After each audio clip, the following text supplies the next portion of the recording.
dari modal 100.000 itu saya putar di bulan pertama itu saya hitung hampir 2.000 botol.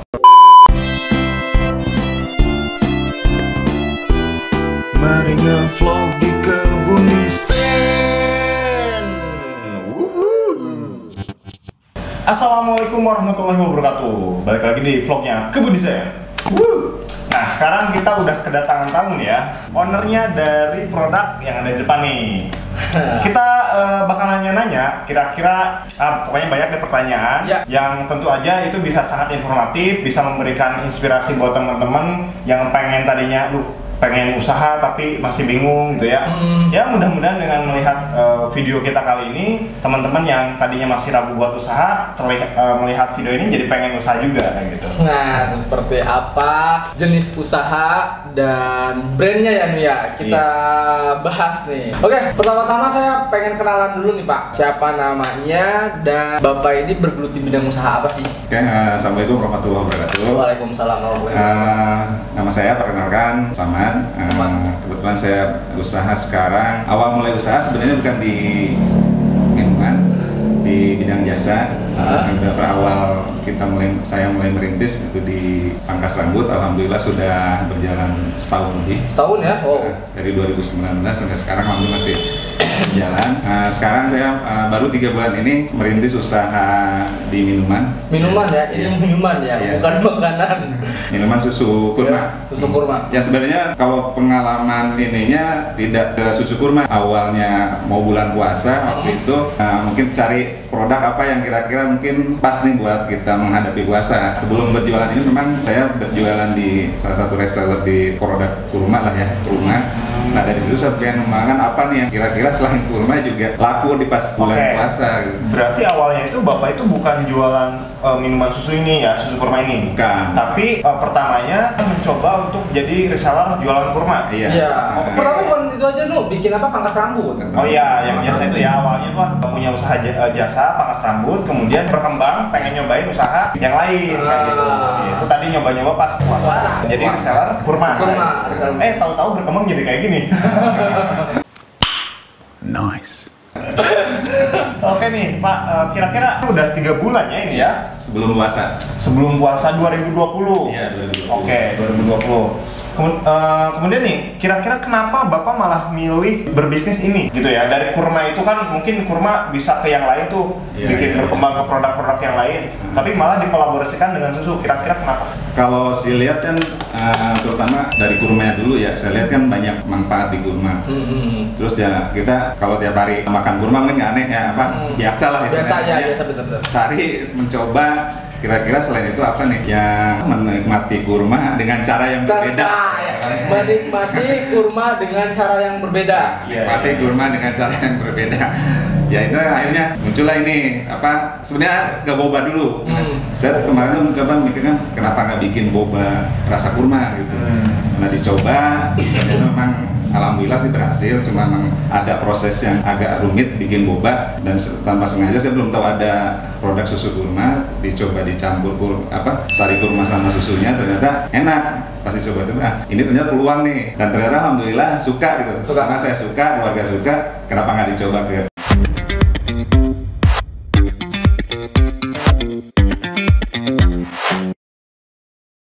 yang lain jujur saya juga baru tahu ada produk susu kurma gitu ya, jenis produk susu kurma pertama kalinya nih tahun ini. Baru tahu soalnya ada susu kurma kayak gitu. Tadi kan point of interest juga ya buat UMKM, coba kalian kalau misalnya jual buah-buahan itu kan dijual buah-buahan biasa aja gitu ya. Coba sajikan dengan hal yang berbeda. Ya, betul. Nah, bisa dikembangkan seperti itu, seperti usahanya Pak Samad ini, susu kurma Raja ya. Nah, oke Pak. Saya mau tanya, ini kan udah berjalan 3 bulan, terus usaha awalnya itu mulai dari barbershop ke ke jualan kurma dan akhirnya menemukan produk susu kurma Raja ya Pak ya. Nah, kira-kira modal awal usahanya ini untuk buat susu kurma Raja ini berapa Pak? Kalau awal pas pertama itu sekitar 100.000. Wah, 100.000. wah kacau nih, kacau. Cuma 100.000 awalnya, soalnya banyak banget Pak yang apa namanya, yang aduh bingung pengen usaha tapi modal nggak punya. Ini 100.000. Ada yang mau juga, Bang, saya punya uang 1 juta, usaha apa ya? Ini nih 100.000 nih, lihat. Terus gimana Pak? Saya pertama kan beli kurma eceran ya, eceran ya, yang pertama sih memang kurma yang kita kualitasnya juga bagus lah ya. Bagus ya, bagus. Yang sekitar sekilo dulu tuh beli pertama 70.000, susu UHT-nya itu kan sekitar 15-17 ribu ya. Sehingga biaya produksi sekitar modal awal 100.000 lah sekitar segitu awalnya. Mulai dikembangkan ternyata ya alhamdulillah kemarin di bulan pertama ya kita kan masarkan pertama memang ya kita dulu ya nyoba enaknya ke keluarga terdekat dicobain ternyata enak. Baru itu produksi mulai banyak, coba dikenalkan ke teman-teman, akhirnya coba kita mulai posting-posting di WA gitu. Ternyata alhamdulillah respon teman-teman ya, terutama kan kita teman-teman dulu belum jauh nih tentang marketnya ya, tempat kerja ya sekitar tetangga itu ya, alhamdulillah dari modal 100.000 itu saya putar di bulan pertama itu sebelum puasa ya, sebelum puasa itu saya hitung hampir 2.000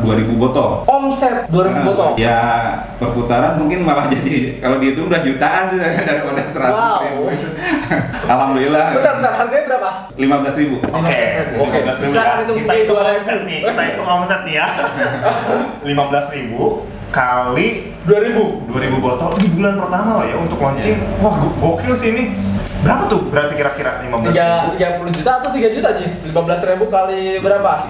30 juta. Oh, 100.000 jadi 30 juta di bulan pertama ya. Dan wah itu bombastis banget sih buat langkah awal yang dari tadinya nyobain pengen usaha ini jualan kurmanya doang gitu ya, terus bikin boba yang rasa kurma juga, tahu-tahu kesampaiannya produknya susu kurma dan bulan pertama 2.000 botol. 2.000 botol loh, kayak kira-kira. Oke, apa lagi kira-kira yang bertanyakan? Menurut Bapak nih kira-kira bisa sampai terjual 2.000 botol itu kenapa sih kira-kira produk ini ada apa sih rahasianya gitu? Kalau saya sih sebenarnya pengalaman dulu jual kurma ya, karena kurma juga termasuk kurma premium juga mungkin waktu dijual. Harga kan cukup mahal ya buat ukuran kita. Ternyata kita belajar waktu itu tidak tahu cara jualannya ya, jual kurma mahal itu seperti apa, karena kita pertama kan jual tanpa ke customer ya, konsumen kita tuh tanpa ini manfaatnya dulu kan, manfaat kurma apa ini kurma. Ternyata ya sebenarnya strateginya kita harus kasih tahu manfaat dulu nih, dari manfaat kurma itu apa sih dengan harga segini dibandingkan dengan yang lain. Iya. Apa bedanya gitu. Makanya kita terus aja sebelum jualan memang saya coba, karena orang kan belum kenal pertama kan, belum kenal produk kita. Jadi kita kenalkan dulu nih manfaat kurma ini, terus keunggulannya dibanding sama yang lain apa. Nah, itu pengalaman itu saya terapkan di sini.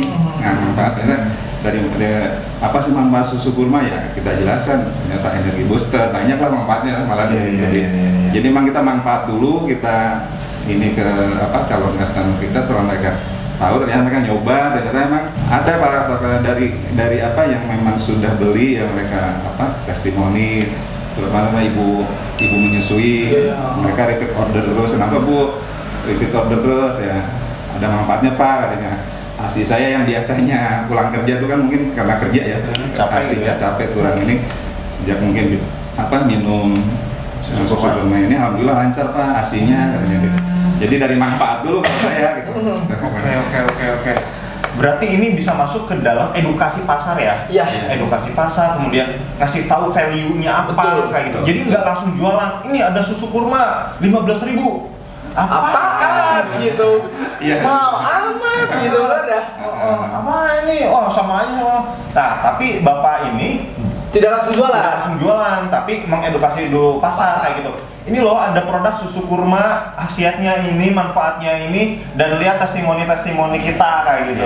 Dan emang testimoninya real kayak gitu. Nah jadi ini juga jadi sesuatu yang menarik ya, dan tricky juga ya buat pelaku bisnis yang memang menjual produk yang mahal Jadi kalau untuk pelaku bisnis yang menjual produk yang mahal, jangan minder. Jadi coba kalian edukasi dulu pasar, bener gak? Kasih tahu manfaatnya. Udah banyak nih yang komen dan lain-lain baru kalian jual. Iya, kayak gitu ya.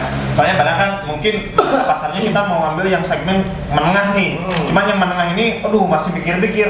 Nah kasih tahu manfaatnya kayak gimana? Pasti nggak akan pikir lagi, langsung beli. Kalau orang udah tahu manfaat, beli lagi. Iya, gitu. Benar. Oke, lanjut kita ke pertanyaan selanjutnya. Oke, sekarang saya itu ya. Nah, tadi kan kita udah berbicara masalah omset, kemudian usahanya seperti apa dan lain-lain. Nah, kira-kira apa nih tantangan dalam berwirausaha di minuman ini atau susu kurma raja ini? Tantangannya apa kira-kira? Kondisi sekarang memang di bahan baku ya, karena kurma kan musiman ya, musim mau Ramadan banyak gitu kan. Kalau memang kita tidak tahu di mana harusnya, tapi sekarang alhamdulillah kita sudah memang cari dapat gitu. Kalau dulu memang kita gampang gitu nyari bahan baku untuk kurma, tapi sekarang memang agak susah. Kita memang harus ke banyak pesan di online mungkin tapi dengan biaya jadinya lebih karena ada ongkos gini. Kendala juga sekarang kita untuk kondisi sekarang ya memang berpengaruh juga ke usaha kita di COVID itu sih yang ini kalau yang saya rasa. Oh tadi kan berbicara kalau misalnya bulan puasa itu kan banyak sekali kurma ya, dan kurma itu musiman, tantangannya musiman ya. Nah ketika Bapak beli kurma di online itu kan otomatis ada ongkos kirim, berpengaruh nggak ke harga jual atau tetap 15.000? Tetap 15.000. Wow, tetap kita tidak mengurangi harga walaupun memang bahan baku susah susah dicari. Kita tetap menjaga kualitas. Oke. Ini susah sekali sih ya kalau seperti ini. Ya memang cari supplier gitu di mana yang buahnya itu musiman memang sebenarnya tidak musiman mungkin ya kalau di Timur Tengah kan memang daerah, kalau di Indonesia mungkin kan yang biasa toko-toko jual sekarang malah enggak. Musiman mungkin kan buka musim jualannya mungkin ya. Musim jualannya karena di Indonesia mungkin momentum paling banyak kurma itu ya menjelang bulan Ramadan kayak gitu ya. Ketika anggap bulan Ramadan agak ini susah yang dulu dekat mungkin daerah Kerawang masih bisa kita dapat, sekarang mungkin harus. Oke. Nah, melihat tantangan yang seperti itu ya Pak, yang wah ini menantang juga gitu, sulit untuk diatasin. Nah, kira-kira punya nggak tips-tips buat teman-teman UMKM yang misalkan mengalami kesulitan juga dalam berusaha buat bisa mengatasinya itu kayak gimana sih kira-kira gitu? Tips untuk berwirausaha gitu lah gitu ya. Kalau saya sih ya dulu emang kalau awal dulu juga mikirin aduh modal dari mana gitu ya. Jadi banyak mikir kalau dulu, sekarang mungkin kalau ada usaha ini saya belum mau UMKM ya, teman-teman juga yang mau mulai bisnis tuh kayak kemarin ngobrol punya uang tapi dia bingung mau usaha apa gitu. Nggak punya uang jadi tapi ya mereka nggak langsung action. Kalau saya sih kemarin ada ide ini ya langsung kerjakan gitu, jadi langsung action, nggak mikir-mikir lama gitu. Oke, intinya ya tadi ketika ada ide langsung action gitu tipsnya. Iya. Soalnya itu banyak deh yang kalau kita interview gini ya kayak sama ownernya gitu, itu sering banyak banget dapat jawaban langsung action aja sih kayak itu, nggak banyak mikir. Berarti memang tipikal pengusaha itu yang nggak banyak mikir, kayaknya langsung aja gitu. Awalnya harus berani ngambil resiko. Nah itu ya tipsnya, yang pertama itu yang langsung pokoknya teman-teman nggak usah mikir apapun, langsung aja action kayak gitu. Urusan nanti belajar di tengah ya tinggal belajar ya Pak ya. Ya benar. Ya kayak sekarang juga kita emang harus banyak belajar, jangan berhenti, terutama marketing sekarang yang memang gimana ya udah variabelnya bukan XY lagi ya, XYZ ABC gitu kan ya. Iya. Yang tadinya 2.000 botol per bulan mau dinaikin jadi misalkan 6.000 botol per bulan. Ya, cara marketingnya kayak gimana dan sebagainya kayak gitu. Target pasarnya seperti apa kayak gitu ya. Terus belajar kayak gitu ya. Ya intinya sih kalau misalnya udah punya produk dan produknya bagus, kualitasnya pertahankan dan tinggal kalian belajar terus skill up marketingnya seperti apa. Nah untuk belajar video-video marketing lihat di channel Kebun Desain loh. Iya. Banyak kita share tips soal itu deh. Udah warang dah soal tips marketing mah. Kenyang gitu ya. Oke, yang terakhir apa ini nih Pak, punya media sosial kan nih kalau misalkan teman-teman ataupun nomor kontak gitu ya, official gitu ya, buat kalau teman-teman pengen nyobain atau pengen merasakan nih kenikmatan dan manfaat dari susu kurma raja ini. Alhamdulillah ada ya, kita juga masarin di Facebook, Di Facebook ya. Di Facebook juga, terus di IG juga kita ada, di Instagram. Oh ini ada nih ya, susu kurma underscore raja. Ya. Sama ini Instagram.